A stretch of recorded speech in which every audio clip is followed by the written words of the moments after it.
Arequipa, Peru, and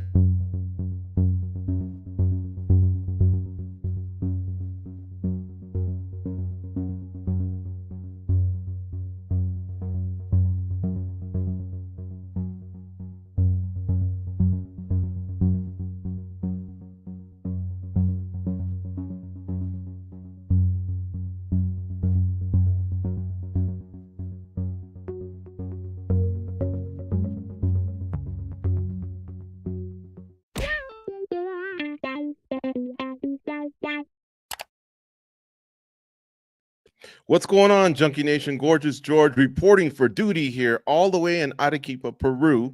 No spinning back click today because it is Memorial Day. We observe that national holiday in the United States, but we also know we have a worldwide audience.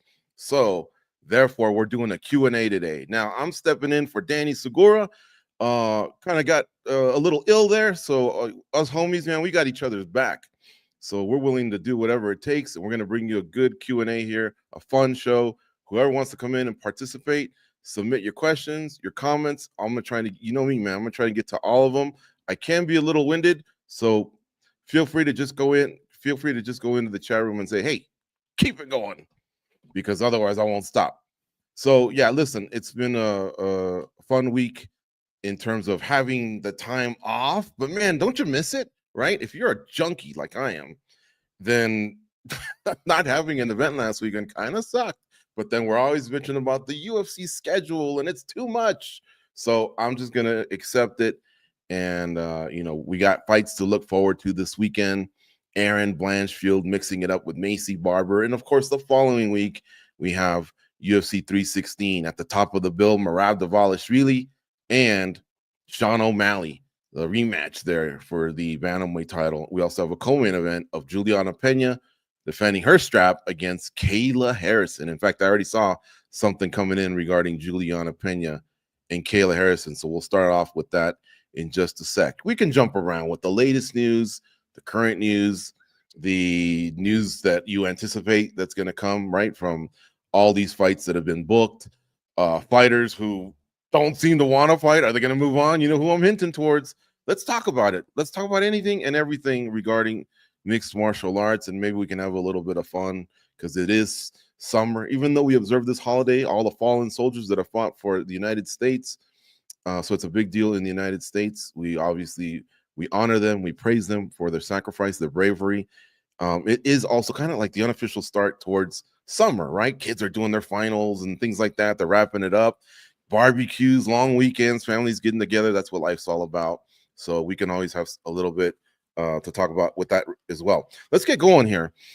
Joseph Bellotti says, he actually says, Danny, not to overlook Juliana Pena next week, but if Harrison wins, do you think her versus Nunes will be the biggest fight in MMA history? All right, man, we're starting off with a good one. Kayla Harrison and obviously Amanda Nunes have a history as they used to be teammates at American Top Team, but Amanda Nunes did leave the gym, and I think a lot of it had to do with the presence of Kayla Harrison. She's kind of almost taken over as a team captain or the team captain at AT&T. AT&T, American Top Team, not the phone company. And so, yeah, that's going to come to light, especially if the fight gets made, and a lot of the stuff that I think's kind of been buried and that people haven't talked about as much because they're two professionals and they both had successes. They were kind of in each other's out of each other's lane until Kayla came over recently, right? And she's gone 2-0. So yes, that could become a big one. But the biggest ever, man, Ronda and Miesha, just oof. That one would be hard to talk because that was actually cold-blooded. Like, I mean, those two had heat stemming over from Strikeforce, and they came over to the UFC, and of course, it just got bigger, right? It was just a bomb that just it blew up, man, like a big old mushroom cloud. And they did a season of tough. They had two great fights. They truly didn't like each other, and Ronda played that role well. See, who would be the Ronda? Because you have to have the antagonist, and Kayla is a sweetheart. Amanda Nunes is the GOAT, and she's beloved too. So someone would kind of have to go, all right, bitch, and take that, put that hat backwards, and get a shove going or something. But It's got the potential, but number one's going to be tough to beat, man. And let's not give the forget about the emojis too. Cyborg and we'd have to look up and see the kind of numbers they did. But I remember CBS having a good number with Cyborg and Gina Carano. So let's say it would be on the Mount Rushmore of big women's MMA fights. We'll call it that. Let's see here. Hello to Chris Goes Wild. Vapes Kills. What's up, man? To you too. There is a tough tomorrow. Masters of the Universe says if you need a little fix, true, that's true. It starts tomorrow.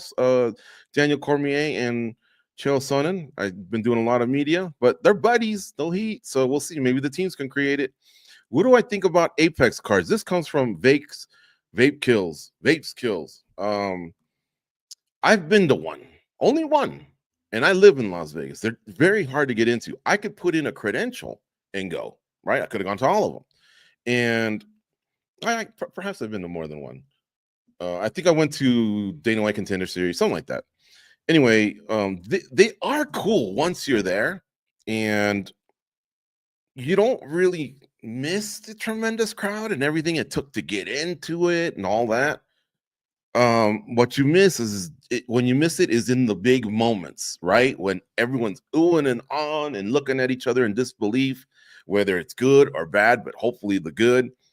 And so that part, you kind of miss, I guess, the crowd at that moment. But obviously, parking, getting in, and the long lines, don't miss that. That's for sure. What you do like, though, is hearing the corners, because I love hearing corners in between rounds on pay-per-views. That's why it pains me when ESPN Plus goes to a commercial after we've paid them the monthly and we've paid them for the pay-per-view. Why do we not get to at least get the rest free, right? Nope, more advertisements. Same old advertisements too. Anyway, I digress. You get to hear the corners. You get to see the fighters react to the corners. So there's good and there's bad. But if I was a fighter, man, I would love to fight in an arena on a pay-per-view every single time, unless I was headlining a fight night. So that's my opinion as a fan, as someone covering. So you'd have to ask the guys that are covering it, but I would believe the in and out of the Apex is better. A lot of them have been to so many big fights that I wouldn't say I never want to pretend like it's getting old. No, that's not it. They're always pretty special, but at the same time, that grind, right? Our guy Kenny Hathaway, he probably appreciates the in and out. All right, let's go up to the next one. Naz OG's looking forward to some barbecue. So am I. Ray Charles says, hi, George. With Pitbull, Hachi, Pico, etc. making the move, who do you think will be the next to go from PFL to UFC? Great question, Ray Charles. I kind of look like Ray Charles right now. All right, so let me answer this as who do I think will be next, and then I'll tell you who I hope will be next. I think I could see a Corey Anderson being next because he's been with the UFC. He has success and clout, unlike Dakota Ditcheva and Johnny Evelyn, who haven't been in the UFC, and they have clout because they're destroyers. They're doing their thing. But at least with Corey Anderson, he's got wins over big dogs and former champs. So it's kind of like, oh, you're bringing them back? Cool. It kind of reminds me of Dan Henderson, Fabricio Verdum, where they did their thing in the early 2000s. The UFC refused to sign them. They went over to Strikeforce, possibly became bigger or just at least kept that high level, and then came back and, of course, even had more great years with the UFC. So that's one that I think is the most likely. Now, who do I want the most? No disrespect to the fellas, but that Dakota Ditcheva is a star in the making. And if she can become a big trash talker, I know she did the little lipstick thing with Tyler Santos, excuse me. But if she can do that, she's got a great walkout song. She's got a great nickname. She's got the English accent, that obviously pops off very well. But if she can just start to bring a little bit of the trash talk, something along the way, you ain't got to talk about people's mamas or anything, but something that says, man, you're light work, then I'm telling you, I think she's got this amazing trajectory, and the UFC should watch what Kayla Harrison has done. Same thing Dakota Ditcheva can do. An actual American top team teammate of Kayla Harrison. So there's a lot of people putting it in the ears of the UFC already. Take a look. Don't miss out on this one. All right. Next from Naz OG, Eliar versus Makhachev at welterweight would do over 1 million buys, people. Well, I don't know if that's a question to me or if he's just kind of chatting with the chat room, but let's address it. Ilya Topuria versus Islam Makhachev at welterweight with dual. So what he's assuming is that Makhachev wins over Jack Della Maddalena, and that now Ilya, who really has been hunting down Islam Makhachev, would move up yet again. But I imagine he'd only move up if he became champ over Charles Oliveira. So that's two big ifs, right? And man, going up isn't as easy as you think, but it's not impossible. But going up two weight classes, yeesh, you're a big Ilya fan, I can tell. Would it do 1 million pay-per-views? Possibly, because if those two do those historic wins and gain 2 titles, and now a guy's going for a third, that's a big deal, man. It really is. But do I think all that can happen? I don't know, because look, if Makash, he's already a welterweight. Once he fights Jack Della Maddalena, once they start the clock, he's in. He's a welterweight. If you're saying Ilya Topuria beats Charles Oliveira, which that in itself is a task, and then somehow the UFC allows him to, what would he do? I guess drop that belt and then move up. The UFC, when it comes to money, they're willing to do anything. So if that can be proven that that's monstrous, then sure, I guess he'd leave that belt behind and move up again. I used to like it when it was super fights. They were called super fights because it was champ versus champ. But what it was champ who cleared out his division versus champ who cleared out his division. Right now, we got people hot dogging, jumping around, doing what they want. Now, again, if the UFC looks at the numbers and goes, we're going to make a lot of money, they'll kind of allow these guys to do anything. That's why they let Conor McGregor fight Floyd Mayweather. They looked at the numbers and said, we're getting a piece of that pie, but that's a good payday. It's good for business. Let's allow him to happen. Shove Dana White out there. Hate on the media, hate on the fans, let the fight happen. And, he even thought Conor had to win, but I guess he had to back his guy. I remember him and Brendan Schaub both saying, I think Conor McGregor is going to beat Floyd Mayweather. Really? But they said it. So a lot needs to happen, but your answer was 1 million pay-per-view buys. I think it could happen because that would be tremendous to get to that point. All right. This is a comment, so I'm just going to say it. It's not a question. I think Kayla Harrison. I like Kayla Harrison. I hope she wins. Even more than that, though, I hope she uses a ton of sick judo throws. Sounds like Chris Goes Wild wants Juliana Pena to fly in the air like Nate Diaz did when he fought Rory McDonald. I think Rory McDonald must have threw him down like 11 or 12 times, man. Poor Nate was flying. This comes from Calvin Kenningham. Oh, I met Calvin. Respect to Calvin. I met Calvin in Afghanistan when I did a military morale visit. So although he's still with us, obviously much love towards the military. Thank you for joining us, Calvin. He says, do you think that Rufy versus Chandler is to get Chandler to drop the McGregor talk? Look, I don't even think there is any more McGregor talk, to tell you the truth. If McGregor came back, I will give Chandler this. McGregor seems to drop his name a lot. And then he'll say something about the trilogy with Nate Diaz. I recently heard Nate Diaz on a podcast saying that, yes, if he were to come back, he would want to fight McGregor. He did specify, though, no more 155. He's a 170er. And, of course, McGregor would probably say the same. But back to your thing, yeah, I mean, I think Chandler versus Oliveira already kind of did that.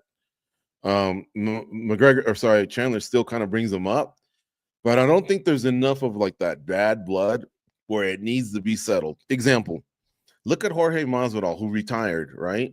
And Leon Edwards, who since that retirement has dropped the belt. People still go back to the 3-piece in a soda. We got to fix that. We got to figure that one out. These two don't really have that, other than they were both coaches on The Ultimate Fighter. We're kind of past that, and they don't really go at each other. They had their little incident, but I wasn't too impressed. I mean, it was a fight, but it was just kind of more of a shove, and that was it. Yes, Dana White had to apparently get into the octagon there and sort things out, but it wasn't as big of a deal as they made it out. So I think it's already happened, and I would love to see Rufy versus Chandler if they can get that one together. Chandler's dropped a few fights, but he's always a big name, so I still think it's a good move up for Rufy. Anyway, let's keep going here. Sorry, I just had to check in with my producer here. What? Or where are we here? There we go. I'll just go with what he gives me. Do you think Jones versus Aspinall will happen? This reminds me of Canelo versus Benavidez and how Canelo refuses to fight Benavidez. Should Jones be stripped? Okay, I don't know too much of the history of Canelo versus Benavidez. I do, right? So I'm getting what you're saying, but not enough to say, oh yeah, direct parallels, this, that, whatever. I don't want to try and front. So let's just focus on your question. Do I think Aspinall and Jones will happen? Ooh, if you're asking me, will it happen in November this year? I'm starting to really think no. Jones is starting to make it real clear that he's retired. Why do you all keep bugging me? Check in with the UFC. The problem is what Jones isn't doing is making it as official as actually saying he's retired. He's such a big figure in our sport. Where is either a press release or some sort of an interview or some sort of an acknowledgement from the UFC, together maybe? Because obviously he's arguably the greatest athlete in UFC history, in MMA history. This should kind of be a big deal. It's always this cryptic message here, a cryptic message there, an answer to a fan somewhere. It's never anything like dead set official. Look what Ilia Topuria did. I'm done. I gave up the belt. If you ask him, is that true? Yep. That's what Dana White said right on his video. It all matches. Islam Makhachev, same thing. He moves up to fight JDM. He gives up the belt. So look, we already have a new featherweight champ, for crying out loud. And we will have a new, I guess, lightweight champ as well pretty soon. I want something like that so we can all just move on. Yes, I think Jones should be stripped. It's been too long. He had 1 year and a half between the time he beat Cyril Gane, right, until he actually fought Stipe Miocic. And since then, it's been what? We're like on the 6th month, I think, since November in New York. It's a long time. Like, it's a long time without knowing your future. And if you're telling us you've already shared it with the UFC and the cryptic messages means you're retired, then you're retired. Let that division breathe. Tom Aspinall, your interim, turn it in. You are now the undisputed champ. And by the way, since we got you here, this is your opponent at this event. Let people buy their tickets. Let people get excited. None of this like, oh, with 4 weeks to go, International Fight Week, we cleared up the mess. That's not cool to your fans. It's expensive to go to Las Vegas.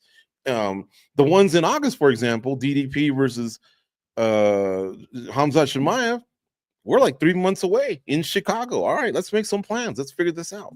That's what I think the UFC needs to get back to. So we're starting to creep up on that 3 month, 4 month mark where we need to know what's happening in Guadalajara, what's happening in Abu Dhabi, what's happening in New York, what's happening in Las Vegas. Let's start really, really fixing that. And yes, stripping Jon Jones, it seems like that's what he wants. So it's not like we're being disrespectful or anything. That's just it. That's, like I said, that's just what he wants. All right, Texan 713, welcome back. Thank you, sir. Masters of the Universe says Obon Elliott's fight was moved from this card, and he's been rebooked with a new opponent. What do you think of the new fight for Obon, and is he one of your favorite fighters, George? No, he's not one of my favorite fighters. I really don't have too much of an opinion because I traveled, and so I was keeping up on all of the hardcore news out there, but I did not check in on this one. So I'm sorry about that. I just want to be transparent and tell you the truth instead of trying to like do some quick little search and get by and bullshit you. All right. Obon is a G. I take your word for it, Naz. I take your word for it for sure. I just don't know about the rebooking and all that stuff. Let's see here. LR Jammy says Obon is fighting cans though. Take it easy, man. There's levels, right, to all this. Here comes one from Forrest Daniels. If Ilia Topuria gets past Charles Oliveira, then is Paddy the Baddy versus Topuria for the lightweight belt the next fight to make. Thanks. All right, Forrest. No, but I've been really impressed with Paddy the Baddy lately. Like, I was a detractor. Fancy word for hater. In terms of can he be a champ? Not is he legit? Hell yeah, he's legit, and he's popular. He's making moves, man.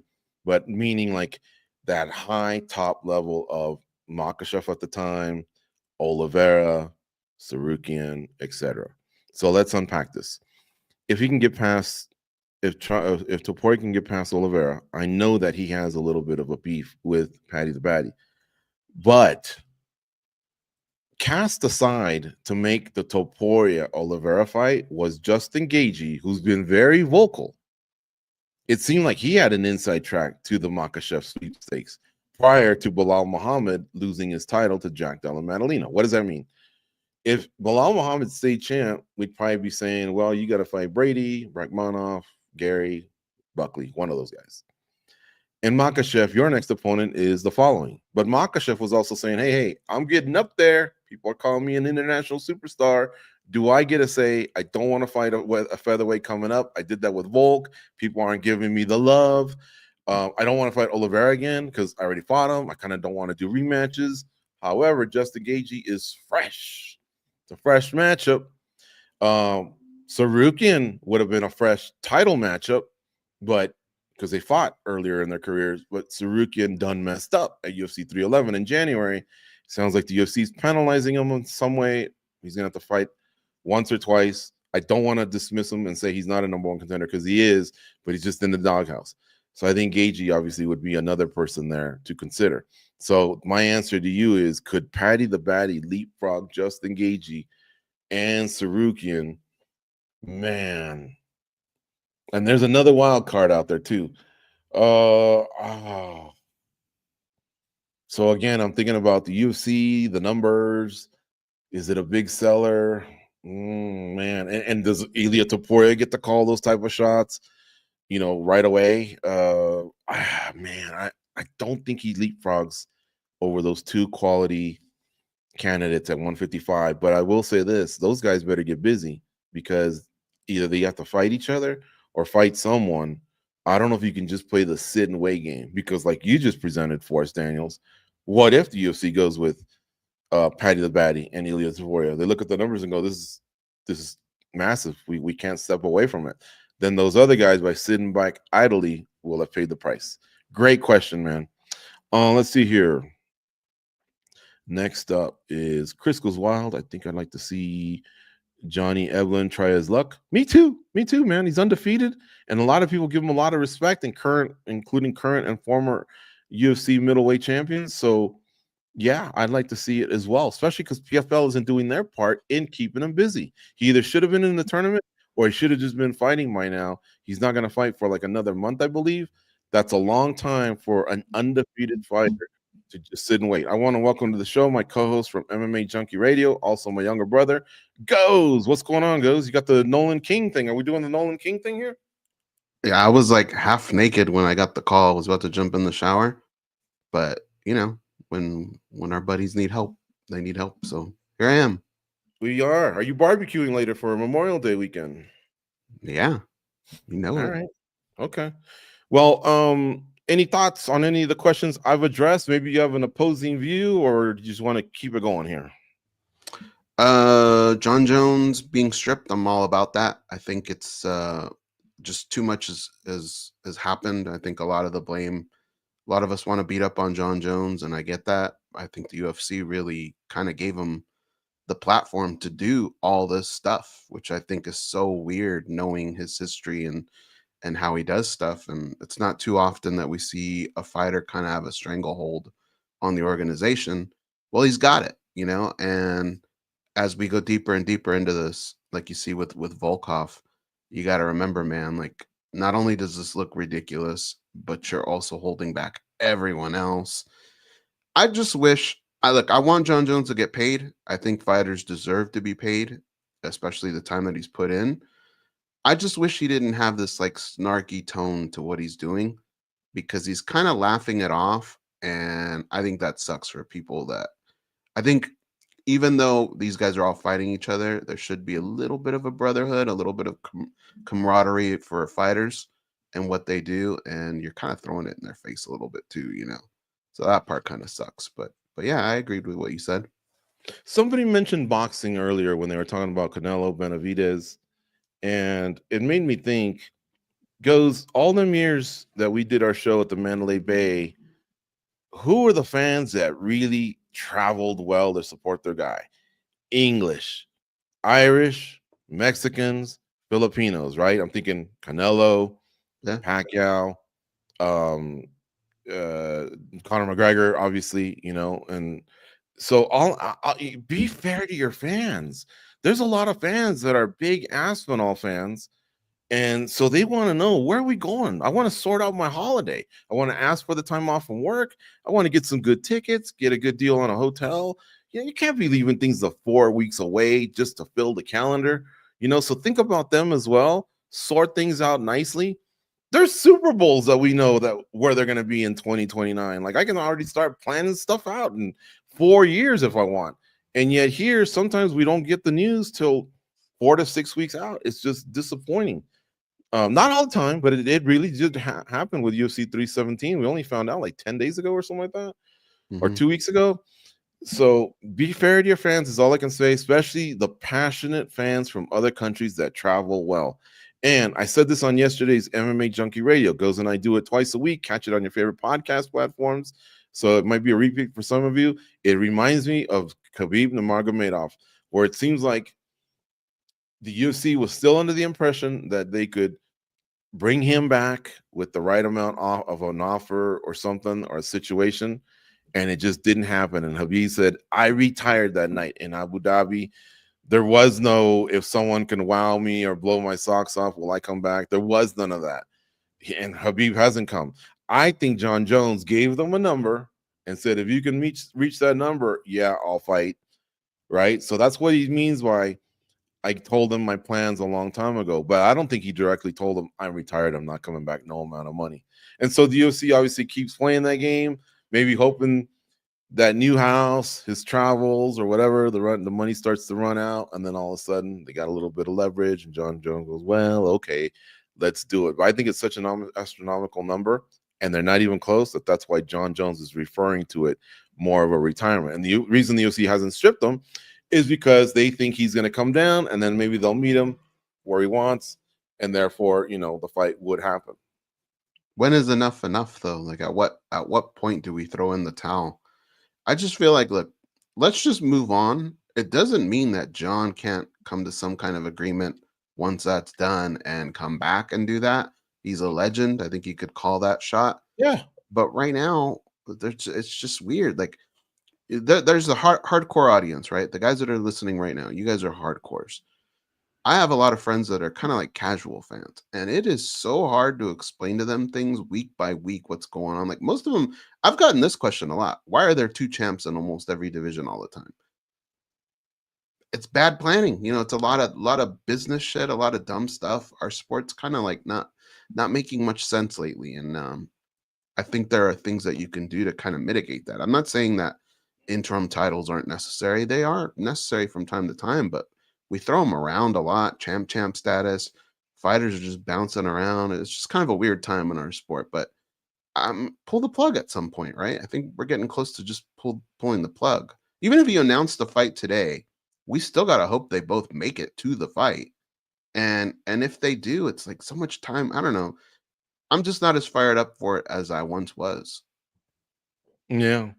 And who's in the GOAT talk most of the time, or the Mount Rushmore talk in most people's eyes? Jones, GSP, Anderson Silva, Demetrius Johnson, maybe Jose Aldo, and only two of those guys are champs. And one of them kind of champ and bounced in GSP, and the other one is a champ, and he only has one title defense because we just had to have the Stipe Miocic fight. Oh, we had to have it, and look what it's done to us. And so it's really not that big of a deal. Really, the reason we call them GOATs is because two of them have 11 title defenses, or I think Jones might even be up to 12 now. Anderson had 10, GSP 9, Jose Aldo 9. Demetrius, I covered him. That's what makes you great. Champs, no disrespect to McGregor, Cejudo, DC. Nunes was a champ, Pereira, but they're just not at the level of those others with most people that I talk. All right. Yeah. Moving on here. Oh, Forrest Daniels is back. Okay. What UFC card gets you more excited? 317, 318, or 319? All right. So let's lay it out. 317 is Oliveira and Topuria for the vacant title, and Alexander Pantoja versus Kai Kara France. UFC 318, would be Max Holloway and Dustin Poirier. That's pretty legit, man. Those guys are just historic figures. But it is 2-0 DP going into this. Mhm. And then we have, and it's not for a title. Well, it is for a BMF. I apologize. And then 319 is DDP versus Hamzat. Believe it or not, I really am looking forward to that one the most. You don't even really care what's underneath it, right? That fight itself is so compelling that if you told Mm. me just as a bunch, I don't want to miss that fight. So I'd probably have to pick that card. Yeah, because you got a proper champ who's defending his belt, who doesn't back down from trash talk, who actually said, I want to fight Hamzat, not afraid of the boogeyman at all, versus the super popular Hamzat Chimaev. We have plenty of time to look forward to it and, get ready for it. And there's just going to be so much. Again, the vacant title is vacant because the champ left. Let's see if Ilia Topuria can make something out of it, right? Maybe he is Mhm. greater than I think he is. And then the other one with Max Holloway and Dustin Poirier, I mean, that's going to be a classic because those guys they really know how to throw down and they just seem to keep getting better with age. But to answer that question, it's 319 for me, and it appears to be the same for Goes. Yeah, because I mean, on top of it being a good fight, it's telling a story, right? Like we've been waiting for Hamza to be in this position. It's DDP kind of establishing more so his legacy as a champion. And then it's nothing against Max Holloway and Dustin Poirier, but we've seen it. It's just more kind of saying goodbye to somebody. So it just has everything that you want as a fight fan. So I can't miss that one. Oh, yeah, I'm glad you brought that up. Remember, I told you I had another wild card when I was talking about the lightweights. I still believe with Makhachev gone, if Poirier does something special against Max Holloway, he's just kind of hanging around in that mix, and he's a Mhm. pay-per-view draw. So I could see whoever the current champ is, not only looking at Paddy the Baddy, but saying, "Yo, Poirier, are you really done?" You know what I mean? Yeah. So just kind of keep an eye on that. Keep that, in your back pocket or whatever. There was one I wanted to get to because I was about to answer it and I didn't have a chance to. And that one ain't it. But because it's up, we'll get to it. Chris Goes Wild says, I legit would rather see Edwards versus Masvidal than see Chandler versus McGregor. What do you think of that one? Because that's compelling. I'm not hating him. I kind of Mm. get where he's coming from. Uh yeah, sort of. I I think can he's kind of right. feel that. Yeah.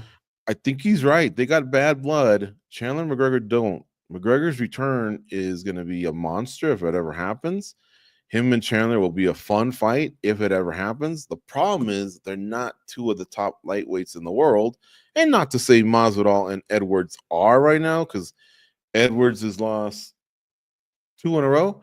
And um and Masvidal, I think, left on a 4-fight losing streak, but they have their little heat, and I think they're like Edwards is still top 10. Obviously, Mhm. Masvidal retired and he's been out of the rankings. McGregor the same. So, oh man, it's a good question. I think most casuals would go McGregor all day, but I think the hardcores would agree with us on this one. Hey, don't put the next one up. I got it already. Oh, here you go. Um, Nexus Jack says, "Why isn't Hendo in the Hall of Fame? Does Dana have a beef?" That one came Cool. up before you popped up, and I didn't get a chance to answer it. I don't think so. I don't think so at all. And plus, Dana's beefed with a lot of fighters. Randy Couture, he's in the Hall of Fame. Tito Ortiz, he's in the Hall of Fame. Pat Miletich, he's in the Hall of Fame.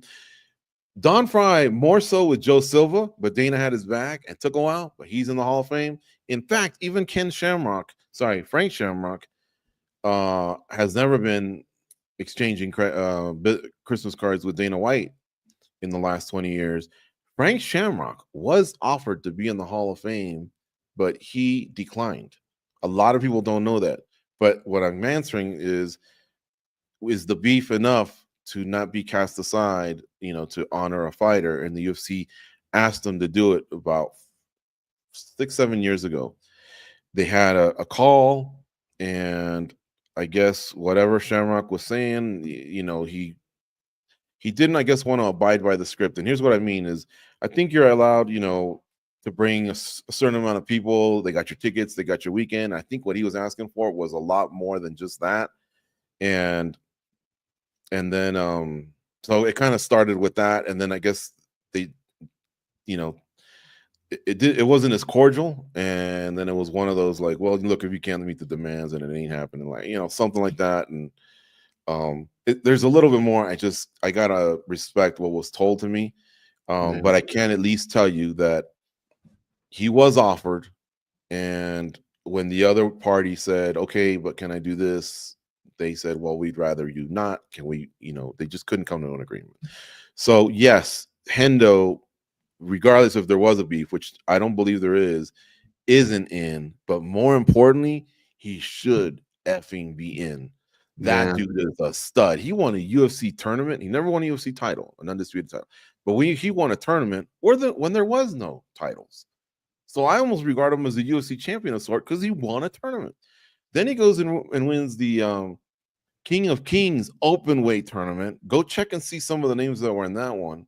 He won a Pride Grand Prix. He won the Pride undisputed middleweight and light heavyweight is what we call him here. Over there, it was welterweight and He stopped middleweight. Vanderlei's streak. Yes, and then he also won the Strikeforce light heavyweight title. And then, if that ain't enough, he beat the great Fedor Emelianenko, 2 divisions up, an all-time great. I mean, yeah, he did lose a fair share of fights as well, but it's only because he fought the top of the top while really being in a middleweight frame. So that's why he's my favorite fighter, and he should be in the UFC. And shout out to him. He just opened Hendo's Barrel House in Temecula, California. Oh, no. It's on the 31st, so it's really, really close. It's going to open up steakhouse and I guess distillery, brewery, or something like that. It looks fascinating. It looks brilliant. Goes and I have actually walked the tour with the plans when it was still just an idea. So if it's anything with what he envisioned and what he explained to us, it's going to look pretty damn dope. I thought he did like a soft opening this weekend or something like that. He may have. I saw clearly video saw of that it. on the 31st. I guess it goes open to the public. It looks really cool, man. You can even, if you go there, it's attached to his gym. So there's like a plexiglass where you could even look down into the gym as they're training and stuff like that. So it's a really, really cool concept. And it looks really, really nice. And you can watch Hendo's fight nights as well. True. Because he has amateur MMA there. We've been to those events, and those are great. Texan 713 says Dakota Ditcheva can become a 2-division champion in the UFC. So it looks like he's making more of a comment rather than asking. But I'll tell you what, I agree with you, pal. I think she could. She would give Valentina a great fight. I'm not ready to make a prediction yet, but because Valentina has beaten Juliana Pena, and I don't think Juliana Pena is as strong as Amanda Nunes, I actually think Dakota Ditcheva could go up. I'd have to ask Dakota Ditcheva could you go down, or would that just be murder? Just horrible on your body. But I don't know if what she walks around at. But if she could, man, maybe she could do something to Zhang Weili. But we're getting way ahead of ourselves. I'm still not even sure if she could beat Valentina. Valentina just doesn't seem to age, and she just does keep getting better. So go ahead, Goes. You take control of the next couple questions, unless you wanted to have an opinion on this comment.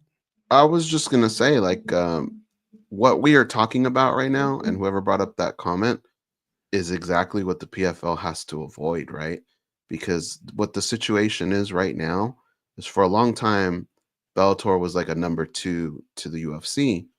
But now this new role that the PFL's taken, their own fighters are kind of like talking about that next step, taking to the UFC.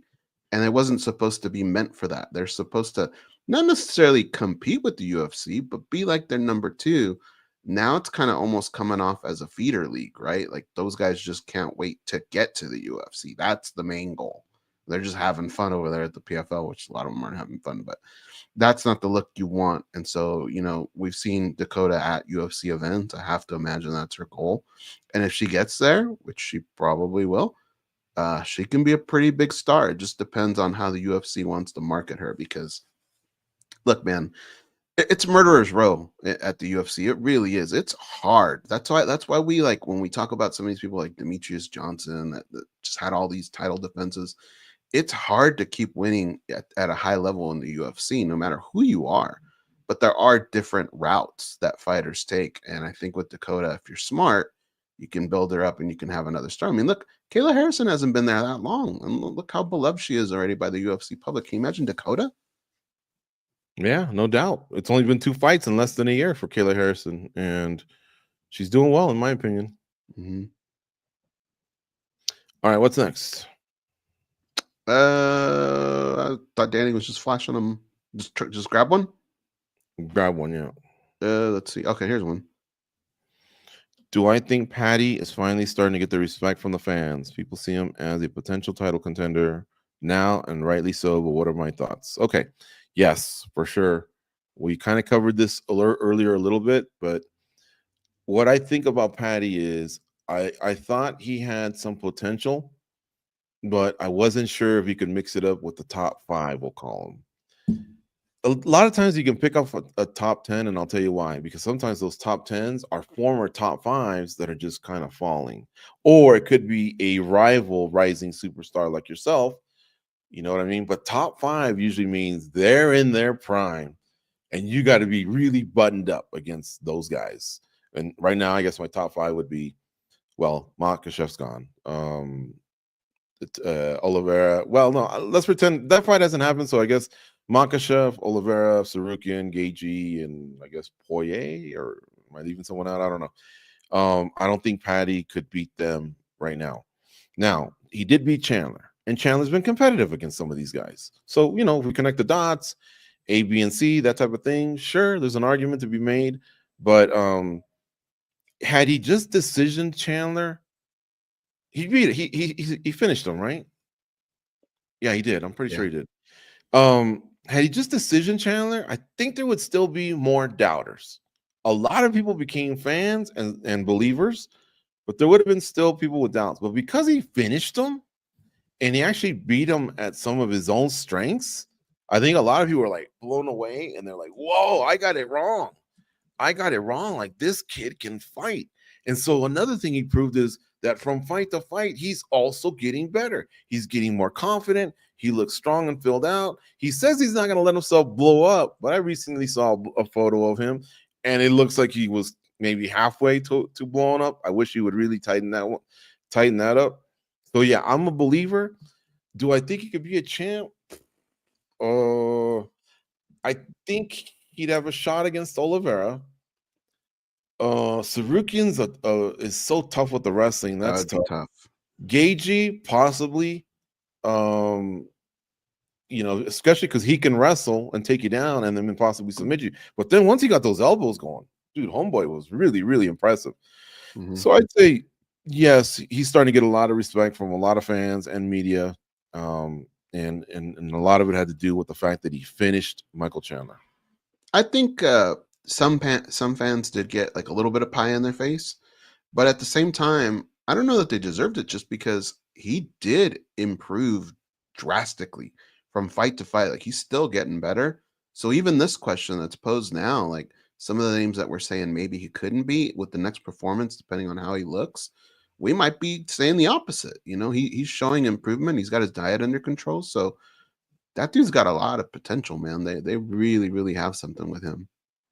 And let's be honest, he still gives off the vibe of being closer to a boy than a man, And I think just a lot of people feel like he hasn't really kind of gotten his man strength, although this fight certainly proved us wrong. And I think that's why we all kept thinking, oof, he's still learning, he's still raw. Some of his matchups haven't been, the toughest matchups. And so that's why that doubt was there. But then he goes in there and does what he did. Holy cow. And a lot of people haven't been able to finish Michael Chandler. He did, and he was impressive and violent. Next up, Michael Panza. What's up? Poatan has hinted at retirement. How many more fights do we think we see him in the UFC? I think if you're referring to that cryptic message he put out on Twitter where he said he was hacked, I don't believe he was hacked. I do believe he was frustrated, and then he got checked. But for some reason, I still think Poatan still got another solid 2 years left of fighting. And I just think that he felt like, hey, man, after all the times I bailed you out, and I've always been there for you guys, you guys aren't respecting my timeline for when this rematch will happen.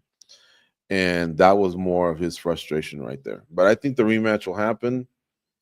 And with that, I guess I think he'll win. And with that, I can also say I think I see a few more fights. So I'm calling it like 2 more years. All of this year and all of 2026. He is upper 30s, but he doesn't really get his butt kicked when he loses, except for his Izzy. But he also put one on Izzy, and then he came, and then he went up in weight and became champ. So yeah, that dude's a stud. I could see him doing 2 more years. I think I agree with you with the 2 years. It just with Poetan, you never know what 2 years means. Does that mean 2 fights? Does that mean 5 fights? The way, the type of schedule he keeps up. I will say I I think don't three. think I don't think he has many fights left in him. I would say a max of 3. I think he's making a lot of money. A lot of people, this is the thing when we look at some of these UFC fighters like Valentina Shevchenko, whose name popped up a little while ago, you forget about the wear and tear that they have from other things they did before they even got to the UFC. And this guy's got a lot of that, right? And that's going to catch up to you as you get older.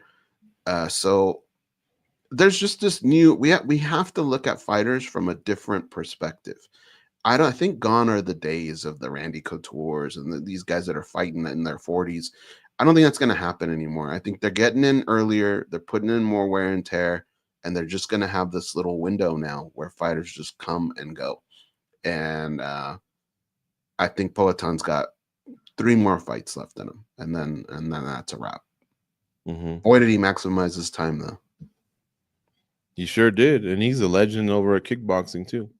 All right, Lazy Bed says, "What are the feelings behind the scenes amongst media in regards to Noche UFC and its potential move from Guadalajara?" I hadn't heard that. Uh, as far as I knew, it was going to happen in Guadalajara. Usually, when UFC does announce it, it would take a lot for it not to be there. Mm-hmm. So, like I said, I have kept up with the news. I don't remember seeing anything like that unless it's being passed around as a rumor on Reddit or Twitter or Threads or something like that. Have you heard anything like that? Somebody brought that up the other day, and they were saying that they really wanted to fly out there and take their family, and if I knew if it was being moved. And so out of respect for them, I kind of reached out to somebody just to kind of make sure, hey, this isn't crazy, right? Things are, and they said, no, everything's still on plan. So as far as I know, it's supposed to be in Guadalajara, but It's you gonna never know. be it's gonna be a home run in Guadalajara. I know they've been to El DF, Mexico City, many times, and it's been a home run there too, minus whatever scaffolding fell on poor Burt Watson. Yeah. But Guadalajara is a major city, beautiful city. Never been, would love to go, and I think they're going to knock it out of the park. And it's also the home of Alexa Grasso, Diego Lopez, not Marino, who's from Tijuana, and not Yara Rodriguez, who's from I think Chihuahua, which is just I believe north of northern Mexico, but still they'll be beloved there. So we'll see. We'll see how many of their big stars they can get on there. But we haven't heard that, and I here's another thing I'm thinking of that boxing event with Canelo and Terrence Crawford. Mhm. It's now on Saturday, and it's now in Vegas with somebody else promoting, not Dana White and whatever their group is called. So I just don't see the UFC now coming back to flex and compete with allies. No. Don't forget the biggest Mexican of them all, Marab. Right, Davalishvili. I love his energy. I love how he wants to fight often, and he's just always in the mix, doing the best he can, man. A foreigner who learned English, some trash talk, does the skits. I'm a big fan of Marab. All right, goes. You're looking like Limp Biscuit, he says. I'm looking more like just Biscuit, but yeah. Yeah, he used to wear that red hat, huh? I guess so, yeah. Fred Durst, was that his name? Fred Durst. Fred Durst, okay. Yeah. BKFC is headed to Perth in July, but speculation is they're quietly seeking new investors to buy them out from Triller. What do you think is the future of the organization? Oof, it's a little too deep for me. David Feldman, though, their president, seems like he's very passionate. He loves exploring new possibilities, this partnership that you talked about, and obviously giving Conor McGregor a piece of the pie. A long time ago, I had hoped that if Dana White was ever going to go outside of MMA, and add something with the Fertitas on his own, it wouldn't be something like Power Slap. It would be BKFC, bare knuckle, and I don't know. So I guess what do I think is the future of the organization? I just think it's the future of the organization is extremely. They have a high ceiling. They just keep knocking down doors and doing well.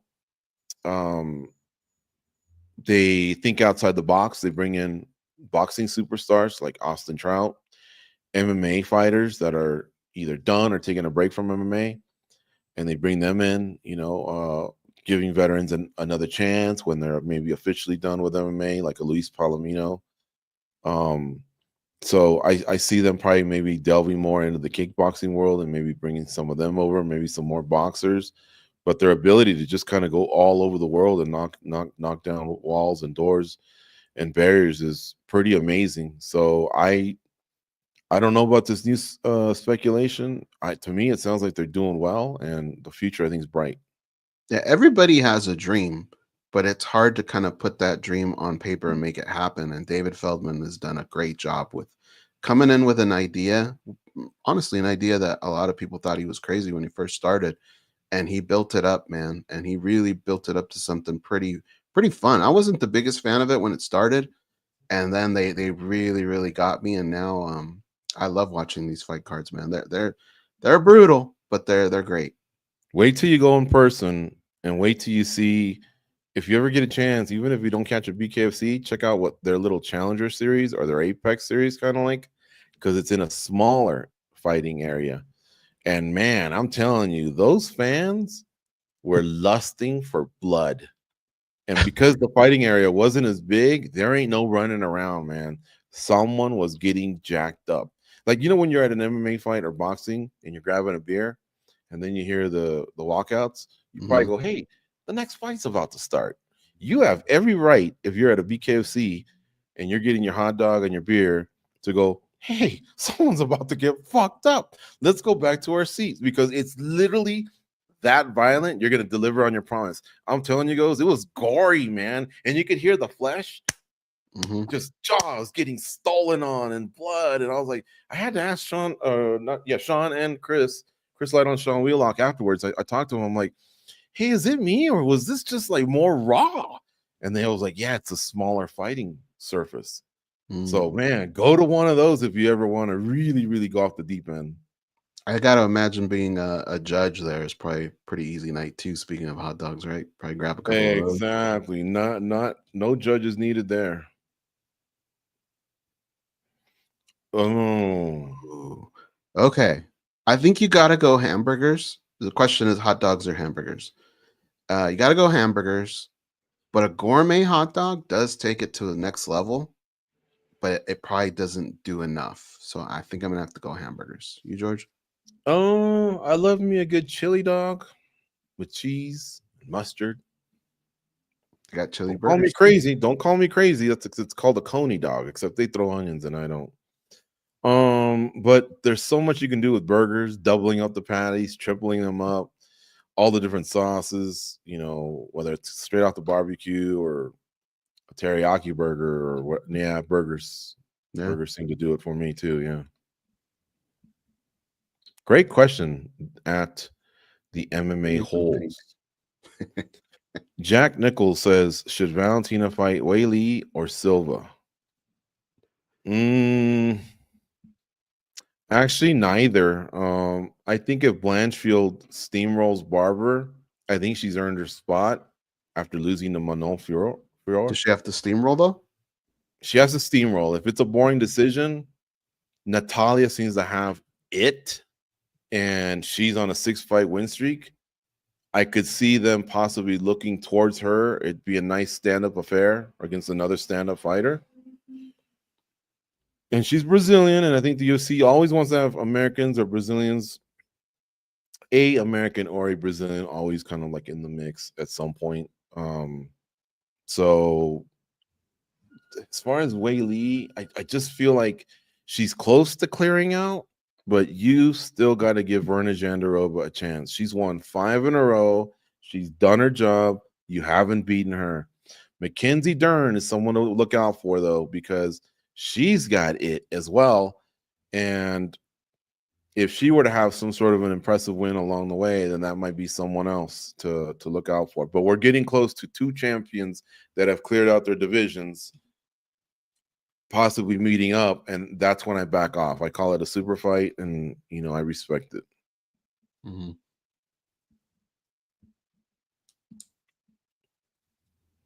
Joseph Bellotti says, I know she undecided, but if Tate does announce her retirement again, what is her legacy? Well, she's a Hall of Famer in my opinion. She won the Strikeforce Bantamweight title and the UFC Bantamweight title. I know she didn't defend the UFC belt because she lost it to Amanda Nunes, a GOAT. I can't remember if she had one Strikeforce title defense or not, but either way, she won 2 titles, like Luke Rockhold. And those aren't easy to get. There's a lot of great fighters that have never done that, and she did it in 2 major organizations. Strikeforce had the best females because at the time the UFC didn't have them. Invicta hadn't really gotten rolling in certain weight classes. So between that, she coached tough. She's also been a great announcer over at Invicta. I think she's been a great teammate and mentor. She's everything I think you would always want, like in someone that you want to put, in that museum, right, of the all-time greats. I think she deserves her spot. I think she goes down as a pioneer. Anytime, any place, right? There's nobody that you really look at and go, but she ran away from this person. Like, she did it all. And then even outside of mixed martial arts, with movies and her podcast and commentating, it's one of those careers where I think if you're getting into the sport, you want to follow a similar blueprint. And very well spoken, very good person. Did a lot for women's MMA. Goes and I did a military morale visit with her too, and she did a seminar for the ladies soldiers out at Fort Eustis in Virginia, and she was so great. She really went through all the different steps, all the different things and tactics and recommendations of what to do in certain situations, and all those female soldiers were glued, and we had a packed arena, so you could just tell, man, if she wants to be a speaker or anything else, an executive somewhere along the lines, she would do well. In fact, she even had a 2-year run at one championship as an executive. So she just seems to be all around good for the sport. Mm-hmm. All right. It looks like we are wrapping up here, right? It does look that way. Okay, so if something pops up here, we said we'd commit to 1 hour. Let me just see if there's anything going on here. Bro, is JJ fighting again or just like McGregor? JJ, who's JJ? Joanna Jędrzejczyk? I doubt it. Probably. She really seems content. She has stated before, this comes from Facebook. Thank you, Dev Thapa.